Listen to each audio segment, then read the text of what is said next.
Magandang hapon po sa lahat. Luzon, Visayas, Mindanao, kung saan kayong dako ng mundo po, tayo nagbabalik dito sa aking munting channel, Samuel Soriano TV29, para mag-discuss ulit ng another coins.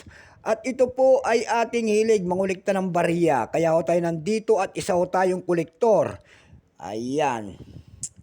Siniseling natin ang kanilang mga halaga, ang aking mga koleksyon, magkano na talaga ang kanilang mga presyo sa pamantayan natin mga platform. Ayan po. Magandang hapon po sa lahat ng aking mga subscriber kung saan kayong dako ng mundo po. Keep safe po sa lahat and God bless. Maraming salamat po sa lahat ng aking mga subscriber po. Thank you so much. Yun naman pong hindi pa po nakapag-subscribe dito sa aking munting channel at gusto nyo ang ganitong mga topic po about coins, baka pwede naman makisuyo sa inyo at malaking bagay na po ang inyong gagawin tulad ng pagpindot ng ating subscribe button, like and share para ma-update po kayo sa mga latest ko pang gagawin mga video po.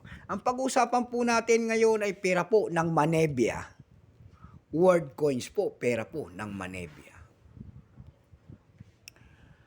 Ayan po ang pera po ng Manebia.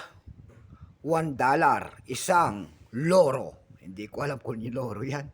Year 1993 po, ayan.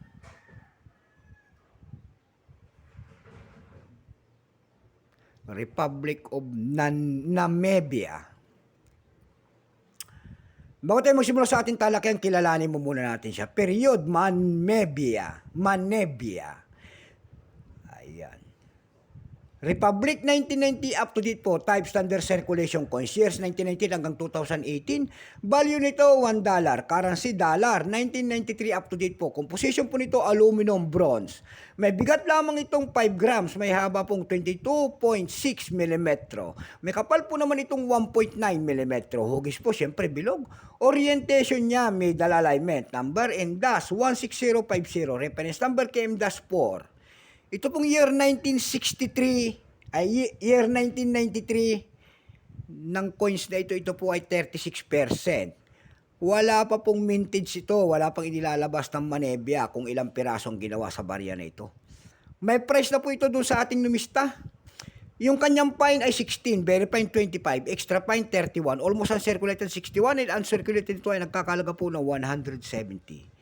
Dako tayo sa kanyang price. Doon sa ating eb.com, nakakita ko tayo nagbebenta doon na rare coins daw ito. Binebenta niya po doon sa eBay ng $19.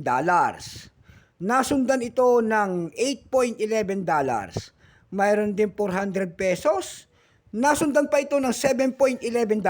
Ang pinakamaliit po doon ay 383 pesos. Sa carousel page naman po, wala po tayong makitang coins na mga ganito po na nagbebenta. Ayan.